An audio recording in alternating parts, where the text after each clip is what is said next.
आजमगढ़ के सरायपुर हत्याकांड के पीड़ित को न्याय दिलाने पहुंचे गगन यादव ने कहा, आने वाले समय में हेलीकॉप्टर से आऊंगा।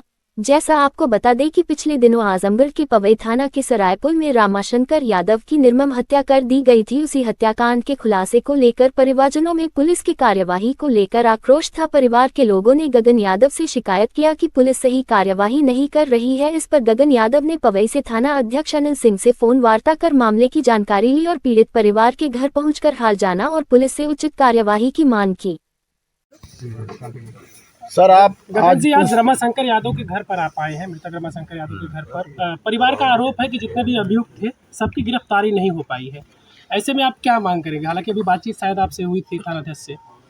अभी हमारी बातचीत हुई है, पीड़ित परिवार से हम मिले हैं और हमें भरोसा दिलाया गया है कि बहुत जल्द उनकी गिरफ्तारी हो जाएगी। और हमने पीड़ित परिवार को भी कहा है कि अगर प्रशासन आपको सहयोग ना करे या किसी प्रकार की कोई लापरवाही आपको लगती है कि प्रशासन द्वारा करी जा रही है तो आप हमें तुरंत सूचना दे देना।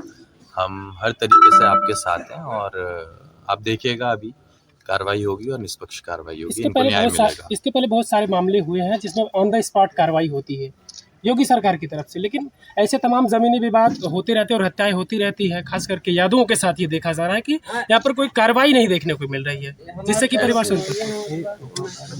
ऐसी बात नहीं है। यहाँ पे योगी जी को लाना, किसी पॉलिटिकल लीडर को लाना, यहाँ पे जो मसला है उसे हम लोग भी तो आपस में सुलझा सकते हैं। अब सरकार किसी की भी रहे, घटनाएं तो होती आई हैं, होती रहेंगी, लेकिन हमारा कर्तव्य क्या है कि हम किसी के सुख दुख में खड़े हो जाएं जाकर।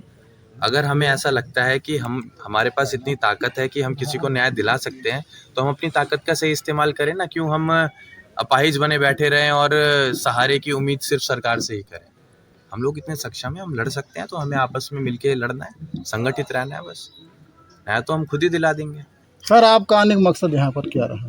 हम श्रद्धांजलि देने आए हैं और समाज में ये दुर्घटना हुई है तो एक सामाजिक जिम्मेदारी के तहत हम लोग यहाँ पीड़ित परिवार से मिलने आए, उनका ढाढ़स बांधने आए हैं और इस दुख की घड़ी में उनके आंसू पोंछने आए हैं। सर, ये हर जगह आते हैं, कई बात कहते हैं हम आपके साथ हैं।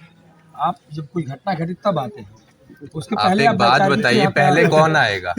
ये तो आप सोचिए, आप क्या पूछ रहे हैं? मतलब कि आप यहाँ पर आते हैं, घटना के बाद ही तो आदमी आएगा ना, घटना से पहले थोड़े ना आएगा। आप आए यहाँ पर, अगर आते कभी लोगों को संगठन तैयार करते, छोटा छोटा लोगों को न्याय दिलाने की बात करते, जैसे विशाल जी आपके साथ घूम रहे हैं, क्या पर्पज उनका है? नहीं, ये बहुत अच्छी बात आपने कही है कि यहाँ आने से पहले ही हमारा ग्राउंड लेवल पे संगठन इतना स्ट्रांग रहे कि कोई भी ऐसी घटना होने से पहले आदमी सतर्क रहे। ठीक है, लेकिन मैं फिर से कहूँगा, घटनाएं तब भी हो जाएंगी, समझ रहे हैं आप? क्योंकि ये विवाद जो चलते आ रहे हैं उनका संगठन से कोई मतलब नहीं है। अगर मेरी आपसे दुश्मनी है, आपकी मुझसे दुश्मनी है, तो आप कभी ना कभी तो उसे निकालेंगे ना। जी।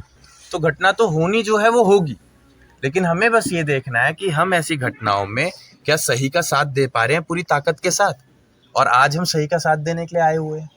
सर, ये घटनाओं पे रोक और ऐसे ही आते जाते रहेंगे। जो आपने कहा कि आते जाते रहते हैं, ऐसे ही हम आते जाते रहेंगे। सर, ये घटनाओं पर रोक क्यों नहीं लग पा रही है? देखिए, घटनाओं पे रोक तो तब भी नहीं लगी थी जब देवों का युग हुआ करता था। ये तो होती ही आई हैं, होती रहेंगी। मैं फिर से कहूंगा, इस सरकार के तो दावे बड़े हैं कि पहले से अपराध कम हो रहे हैं। आप ये कह सकते हो कि ये सरकार सही आंकड़े आपको दिखाने का काम नहीं करती है। मतलब अगर कोई घटना हुई है, मेजर ऐसे घटनाएं हैं जहां पर एफआईआर तक नहीं होती है। ना होने का मतलब ये है कि वो डाटा रिपोर्ट में ना चढ़े। हर आदमी, हर नेता ये चाहता है, जो प्रदेश चला रहा है वो चाहेगा कि मेरे प्रदेश के आंकड़े पॉजिटिव आए, नेगेटिव ना आए। तो उन्हीं आंकड़ों को दबाने के लिए वो लोग एफआईआर तक नहीं लिखते हैं, जो कि बड़ी ही दुर्भाग्य की बात है। सर, एक अंतिम सवाल आपसे, बहुत अहम सवाल है। परिवार का आरोप, जो मेन मुलजिम था जिसके नाम तहरीर नामजद दी गई, वो पुलिस गिरफ्तार नहीं की, वो कोर्ट में हाजिर हो गया 10 दिन में। इस पे आप पुलिस की लापरवाही मानते हैं? 10 दिन तो घटना को हुए हैं, हाजिर अभी हाल फिलहाल में हुए हैं। ठीक है, और हमने भी सूचना अभी 4-5 दिन पहले ही दी थी यहाँ आने की। तो आप देखिए कि वो कहीं ना कहीं उसके अंदर भी डर था, जिस वजह से उन्होंने सरेंडर किया। अब आगे आप देखिएगा गिरफ्तारी का और परिवार को न्याय दिलाने का, संतुष्ट करने का आप धीरे धीरे देखेंगे कि इनको हर प्रकार से प्रशासन संतुष्ट भी करेगा और इनका ख्याल भी रखेगा। और मैं उनसे पहले आप लोगों को कहना चाहूंगा, आप गांव के लोग हैं, जिम्मेदारी आप लोगों की प्राथमिकता होनी चाहिए कि आपके गांव में ऐसी घटना घटी है तो आप सुख दुख में एक दूसरे का साथी बने। आप आज किसी के यहाँ खड़े हो, कल को हम भी आपके लिए खड़े रहेंगे। तो ये तो आप सभी लोगों की जिम्मेदारी है। इसके लिए हमें ये इंतजार नहीं करना है कि कौन फलाना नेता आएगा तब जाके हम उसके साथ खड़े हो जाएंगे, उसे सुनने जाएंगे। ऐसी घड़ी में तो आप लोगों को एक दूसरे का सहारा बनना पड़ेगा। गगन जी, आपने कहा कि हम आते रहेंगे और जहां भी आप जाते हैं कहते हैं कि हम आते रहेंगे, लेकिन अभी हाल ही में घटना हुई थी जौनपुर में, अनुराग यादव को सर से धड़ अलग कर दिया जाता है। आज की वो स्थिति अनुराग यादव के परिवार की कि आज उनका परिवार पूरा डरा सहमा हुआ और वहां पर जो सुरक्षा दी गई थी वो भी हटा दिया गया। हमारी बात होती रहती है। देखो, इसमें अब ये मुद्दा दूसरा जहां हम आए हुए हैं, आपको पता है हमारा रोज का रूट रहता है कहीं ना कहीं। हम क्यों आते हैं आपको पता है? नहीं, मुझे लगा कि आपको याद दिलवाएं कि अनुराग यादव के परिवार की हाल ले रहे हैं आप। हमारे पास गांव के प्रधान का फोन आता रहता है और हमने उन्हें ये कह दिया था कोई भी परेशानी अगर होती है तो हम तक सूचना पहुंचा देना, और नंबर भी तभी सेव हो गया था और हाल फिलहाल में ही हमारी बात भी हुई थी, ठीक है। और हमने हालचाल भी लिया था और हमने ये भी पूछा था कि सब ठीक चल रहा है, और आप उनसे ज़रा पूछिएगा क्या हमने हालचाल लिया या नहीं लिया। हम अपना कर्तव्य अच्छे तरीके से निभा रहे हैं। हम कहीं पर भी फॉर्मेलिटी करने नहीं आते हैं कि हम आज आ गए और कल को यहाँ से जाने के बाद हम भूल जाएं। हम बहुत बड़ी जिम्मेदारी लेकर आप लोगों के बीच से यहाँ जा रहे हैं। हम जो बोल रहे हैं हमारी इतनी बड़ी जिम्मेदारी हो जाती है कि कल को हमें इसे पूरा भी करना है। कल हम लोग गए थे, अनुराग के पिताजी रो रहे थे और वो कह रहे थे कि मैं आत्मदाह कर लूंगा क्योंकि उन्हें लग रहा है कि मुझे न्याय नहीं मिल पाएगा। और ऐसे ही तमाम ऐसे परिवार हैं जिनके पास तो लोग जाते हैं, बस उन्हें सांत्वना देकर चले जाते हैं और फिर वो उनके फाइलें दबी पड़ी रह जाती हैं, उन्हें न्याय नहीं मिल पाता है। देखिए, न्याय का ऐसा है, हम तो कहेंगे कि अभी हिम्मत बनाकर रखिए आप। मैं पता है किसी के दरवाजे पे क्यों आता हूँ, आप मुझसे पूछिए ना मेरा रोल क्या है। मैं सरकार में तो नहीं हूँ, ना ही मैं प्रदेश का मुख्यमंत्री हूँ। मैं अपना काम कैसे कर रहा हूँ? आपके जीवन में कोई दुख आया, मैं आपके साथ आके खड़ा हो गया। आपको किसी से डर है, आपको खतरा है, मैं आपके साथ आके खड़ा हो गया। मैंने आपके साथ खड़े होने के बाद आपको इस चीज का एहसास करा दिया कि अब आप अकेले नहीं हैं, अब आपके साथ हम लोग हैं। तो आपको हिम्मत मिली। अब आगे की लड़ाई तो आपको लड़नी है ना, हम तो रोज लड़ रहे हैं, लेकिन हम इतना जरूर कह के जाएंगे कि आपको कोई परेशान नहीं कर पाएगा। अब आप अकेले नहीं हैं, आपके पास एक ताकत जुड़ चुकी है। समझ रहे हैं आप हम क्यों आ रहे हैं किसी के दरवाजे पे? क्या वजह है? उसकी हिम्मत को बढ़ाने के लिए आ रहे हैं।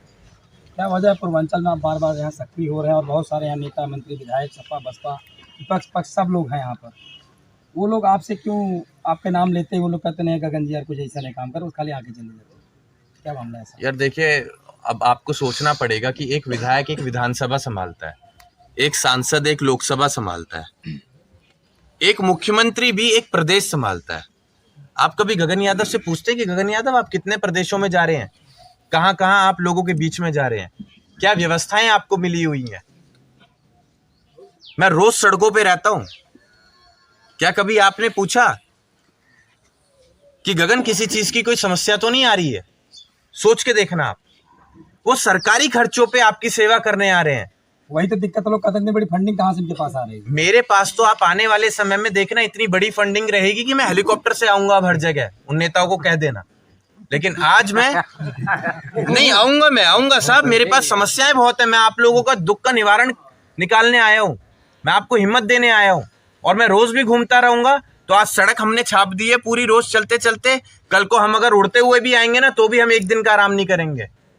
लेकिन आप समझिए, हमारे पास एक सीमित दायरा नहीं है, उन नेताओं के पास एक सीमित दायरा है। अगर हमारे पास एक विधानसभा एक लोकसभा होती तो एक जिले में हमें घूमने में कोई